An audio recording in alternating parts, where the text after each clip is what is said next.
Hi friends, welcome to my channel. দেখুন বন্ধুরা, ভাপা পিঠে প্রস্তুতি পর্ব চলছে, তো ভাবছি আপনাদের সঙ্গে একটু শেয়ার করি।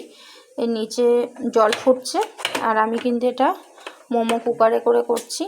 আর এই যে এই ঢাকা দিয়ে দিলাম, এটা এই যে দেখছেন না এরকম করা, এটা কিন্তু ওই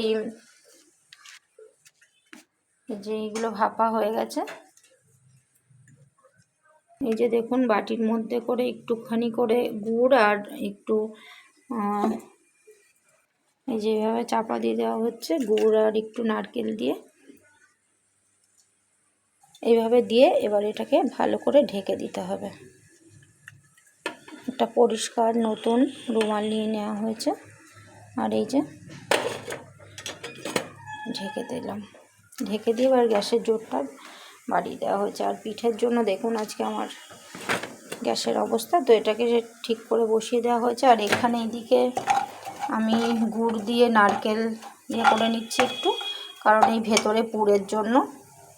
আর এখানে এই যে চালের গুঁড়ো ডো বানিয়ে নেওয়া হয়েছে। এটাকে এবার এই পুরটা রেডি হয়ে গেলে ভেতরে পুর দিয়ে দিয়ে তারপরে এটাকে করে নেবো। আর চুষি কেটে নেওয়া হবে আর পুলি বানিয়ে নেওয়া হবে। তো তারপরে আপনাদের সঙ্গে শেয়ার করছি, এটা করে নিই।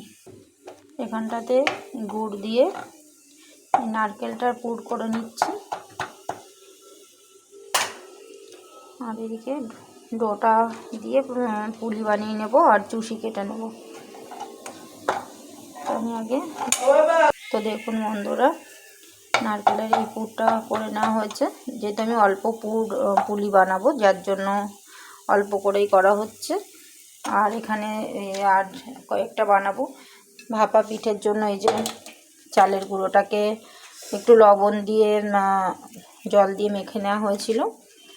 তো আর এখানে দেখুন ভাপা পিঠে হচ্ছে আর পুরটা প্রায় কমপ্লিট হয়ে এসছে। এবার দুধটা ফুটে যাবে, তারপরে চুষি আর পুলি দুধের মধ্যে দিয়ে দেওয়া হবে। আমার এই পিঠেটা দেখতে থাকুন কেমন লাগছে, বাঙালির পৌষ পার্বণ পিঠে। তো এই ধরনের ভিডিও পেতে কিন্তু যারা যারা এখনও চ্যানেলটাকে সাবস্ক্রাইব করেননি অবশ্যই সাবস্ক্রাইব করে নিন। আর ভালো লাগলে তো অবশ্যই কমেন্ট শেয়ার করবেন।